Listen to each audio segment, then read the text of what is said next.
Yeah. So I feel as you get older, you learn. You learn to pick in. Because I grew up, like we said, I grew up messed up. So I was like fighting for somebody stepping on my shoe. So, but I feel as you get older, you're just like, you know what? It's just a pair of shoes. You know, Yeah, you learn, right? You like evolve. We evolve, bro. I think that's what Exactly. we need to teach the young younger generation, dude, bro. I swear to God, not that serious. I'm Shoot starting. somebody for some bullshit. I bumped into him, shoot him. Like, what the fuck do you do? There's some things about that it's gonna sound fucked up, but I'm gonna say, you know, how I feel. You know, this is a hot take real quick, Yeah. but I love that about our culture, bro. The fact that 0 to 100. well, in some ways, in the fact that the way I grew up, like it wasn't odd to meet and have around you people that were willing to put everything on the line for you. Yeah, it feels good. Everything on the line. good. You know? Having that power to be like to make a phone call and have 15 fools show up. Quick.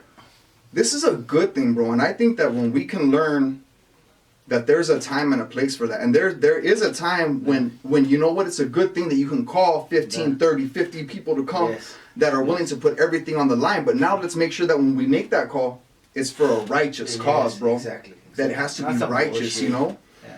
And that's I agree. what I think is that it's a beautiful thing. I think that the warrior blood that's in us, it's always going to be there. And the moment that we learn how to focus it in the right direction, because right now, It's everywhere, yeah. it's everywhere and it's scattered, and I even see it just going kind of in a bad direction. Like you talked about this, about white people, how you could make fun of them, and they have thick skin, bro. You can, and they'll laugh at it too, because you know what? To me, what that says, they're secure in who the fuck they are, dog. Exactly. And now certain other peoples, ourselves included, if you say the right words, we're coming to take that head off. Yeah, exactly. And so, who's stronger? Yeah. I don't know. Like, we need to find that inner well, they say if you act out of anger, it's a sign of weakness.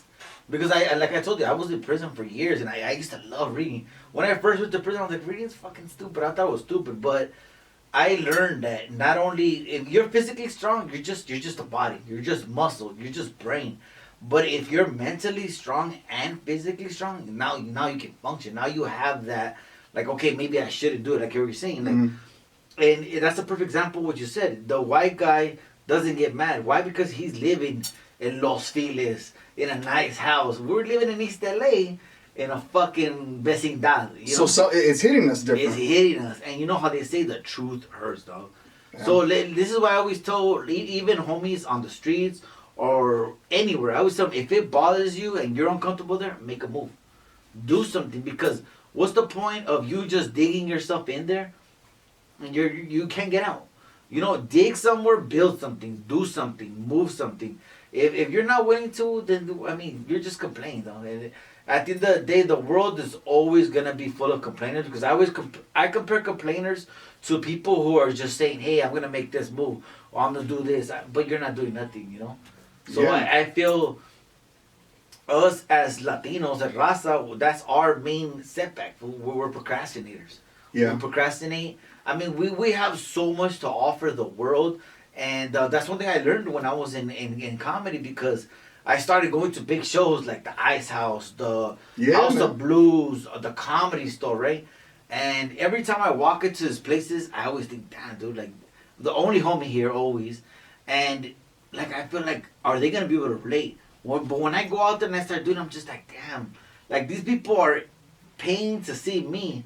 And it makes me feel good, because I think in my mind, like, imagine if they knew my past, like where I came from, like how I've been involved in all that crazy shit for years, you know? Yeah. And I think that's what makes it better, you know? And that's my ultimate goal, is to, like we were saying earlier, like I feel like, I'm not saying, hey, I'm the best, but I feel like I could have made it in any walk of life. I feel like, you know, I was walking in the criminal element, and I feel I could have made it as like as a career criminal or organized crime type of thing. I know I could have. I know for a fact, there's no doubt in my mind I could have, because of the way I was going. But then I was thinking, like, you know, how many homies do you not know that made it? You know, big time drug dealers. Sure. But, you know, I feel like you get a certain amount of respect. And no knocking to nobody. If you're out there, you're doing that, hey, more power to you. Somebody has to do it. The way I look at it is, we all need those people in the circle of life. You know, we need the Wall Street guys, and we need the fucking alley guys. We're the alley guys, serving, whatever. We need those. Every person plays a role in our cycle, right? That's true. And if you take one of those out, there's a dysfunction. You know, it's not a wheel no more. It can't function properly. There's some truth in that. I want to comment on something you said about the audience, and you saw the difference. And maybe you go to a more heavily black concentrated audience versus all raza audience versus maybe more white or middle class or whatever audience. And one of the first things I was going to say to you when you were at that show in Compton, and the way that all that tension that you felt as an artist, bro, that's a hindrance to you. You're still carrying all the weight of this. I'm not even, you know what I'm talking about. Yeah. And as an artist, for you to be free, bro, you need to be able to not have to worry about, is it gonna? Yeah, and here's the thing. I think that your audience is in the place where these people, where the ones who you're worried about, are they gonna understand my culture? Are they gonna? That's your audience, bro, because you got to give them a chance to. That's true. And when you go to the hood, whether it's black or brown, when you go to the hood, when they look at you, homie, they already think they know you. Yeah.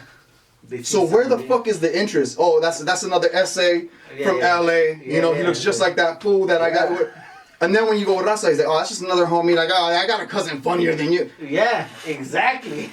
So you need to go to people that don't know this culture and give them a chance. And you know what you're gonna do for all the others, for all the other ones who maybe you're opening it up for all the rest of us, bro. You know, and I think that's a beautiful thing. So I would say, keep going, yes, and find your audience. Necessarily, like someone taught me this. You know, I grew up, you know, around homies, and I saw a lot of that, and you know, maybe I participated a little bit. And so moving forward, as I start to see a little bit, you know, fruit out of this, a little bit of success, you know, in the acting and stuff, I realized I was still looking for approval from those people. Yeah, and you shouldn't have. Maybe not, bro. Maybe let's just focus on being an artist, doing what we love to do. And at a certain point, if we see somebody that came from there, we look back and say, hey, you know what? Let me bring somebody with me, bro. Pick somebody that you want to bring with you.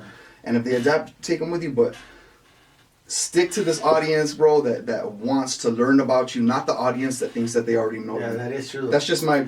That is true. Because remember we did that show in Orange County? There was a guy, Miss Santana, which is highly raza, right? Boom, boom, boom. I'm cracking jokes the whole time. My lady's with... I don't think he knows that my lady is with me, right? My lady's recording, and that was just talking shit like, I heard that shit before, or this and that. Just talking shit, right? Like, that's what we do, we do. But at the end of, almost to the end of the show, he starts like, oh, that's fucking funny. Ooh, he flips, right? Not only does he flip, but when we're walking out, because I'm a real cool guy. Like, after the show, I'll be like, hey, thank you for coming. I appreciate your time. I go to him not knowing that he was talking shit. I was like, hey, thank you for your time. My lady the next day tells me, that guy, he shook his hand, he even bought me a beer. Like in the maybe like the first 10 minutes of it, 5-10 minutes, he was talking shit.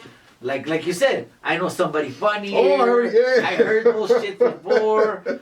But you know what? It kind of makes you feel good when you make those people switch lanes. You know, it's a beautiful thing. Yeah.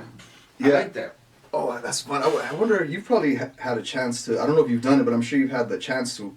You know, I look like a big old fuzzy teddy bear right now, but there was a time where I looked like, you know, something else. And I always enjoyed that when, you know, because I like to think of myself as a nice guy at heart. Yeah. And, you know, back when I was dressed a certain way, you know, the shaved head and, you know, this and that, had a certain swag, I would love to see people that would be like nervous. Yeah. Like, how you doing today? You know, good morning, something like that. Something really nice, you know. Yeah.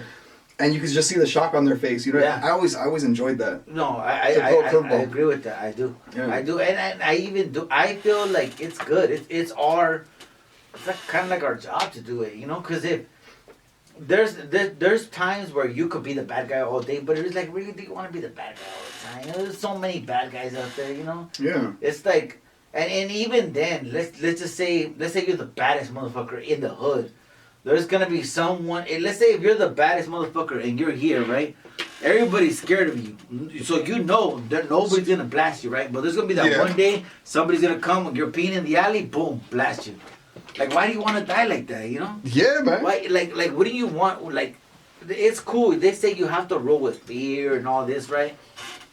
But it's like everybody ends up the same way. Like that's one of the main reasons why I wanted to move in this direction. Because like I was telling you, like I could have made it in different routes, and this is a harder route. It's a harder route, but I feel like in the end, that's my goal. My goal is to like shoot a Netflix special and not change myself, but just be like this, same way. And I see people doing it. Frankie Quinones, Emilio Rivera, George Perez. There's a lot of Latinos out there, though. Yeah, man. So now I feel like it's easier for us.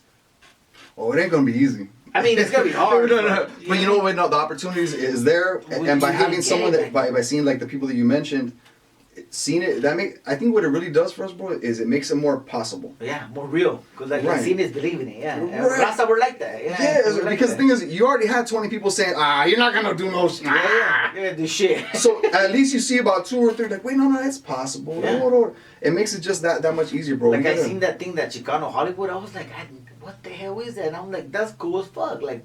That's a piece of buzz. That's cool. That's what's up, man. That's cool. I don't know. I'm pretty sure you've seen it. The Chicano Hollywood. It was like Chicano Hollywood. It was like an awards kind of they had for Chicanos. Oh shit. Yeah. Nah, I saw. I think I saw Hollywood Concrete. Global. Yeah, something like that. Yeah. Hollywood Global. Oh no, that Yes. yeah, absolutely. Yes. Yes. Dude, Concrete is funny as fuck. Concrete is funny as fuck. And he's from San Gabriel Valley. Oh, is that right? San Gabriel Valley. He's from San Gabriel Valley, and that's every time I always comment and we messaged a couple of times. I've been on some of the same podcasts he's been on, and I've been like, hey, you know what, bro? He has the gift of gab, though. Yeah. And what I think makes him even more funnier is the fact that he already looks funny as it is with the long hair, but he embraces How dare you? He embraces it. He embraces it, and I love one of my favorite authors is Robert Greene, and he says to always embrace your uniqueness. Concrete is a perfect example of that.